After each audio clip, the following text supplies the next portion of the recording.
গত 2-1 দিন আগে মসজিদের মধ্যে দেখলাম যে রাজনৈতিক বিষয় নিয়ে কঠিন হুঙ্কার দিচ্ছেন এক প্রসিদ্ধ বক্তা।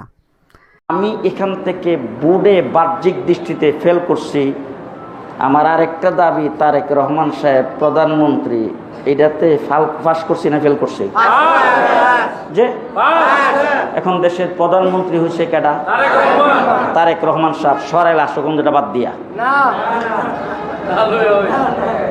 ব্রাহ্মণবাড়িয়া 2 সরাইল আশুগঞ্জ এলাকাটা বাদ দিয়া তারেক রহমান বাকি গুলির জন্য প্রধানমন্ত্রী না? সরাইল আশুগঞ্জ এর ভিতরে আছে? কথা বলেন। তাইলে পরিষ্কার ভাষায় বলছে, এখানে যারা আসছেন বিএনপি নেতৃবৃন্দ, আমাদের উলামায়ে কেরাম, নির্বাচনে একটি আসনে আমরা পরাজয় বরণ করেছি, কিন্তু সরকার গঠন করেছে আমরা, ক্ষমতায় আমরা, শাসন চলছে আমাদের। মাতবুরি করতে সাবধান, মাতবুরি করতে সাবধান, পরিষ্কার ভাষায় বলতে।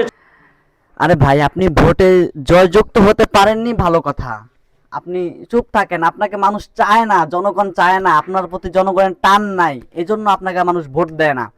আপনি কি মানুষ থেকে জোর করে ভোট নেবেন? জোর করেও তো পারেননি, ভালো কথা, চুপ থাকেন। আপনাকে মানুষ চায় না, এটা একটু বুঝতে হবে। আপনার বয়স বেশি হয়ে গেছে, আপনার মনে হয় একটু মানে হারিয়ে গেছে, বুঝতে পারছি।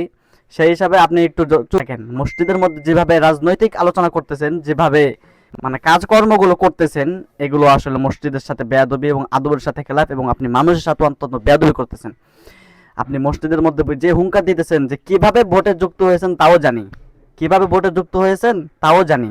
তুমি কি জানো মিয়া? তুমি যে বাটপারি করছো ভোটের মধ্যে, এগুলো কিন্তু প্রমাণ আছে। যদিও আপনারা আমাদের উস্তাদের সমতুল্য, আমরা আপনাকে কিছু বলি না, বা আমরা আপনাকে অনেক সম্মান করতাম, এখনো সম্মান করি, কিন্তু এই সমস্ত কাজ করলে আমরা আসলে মেনে নিতে পারবো না। আপনারা আমাদের মাথার মুকুট, আপনারা সর্বদা সম্মানের স্থলে থাকবেন, কিন্তু আপনারা যে সমস্ত কাজ করতেছেন সেই সমস্ত কাজ আসলে আমাদের মেনে নেওয়া সম্ভব না।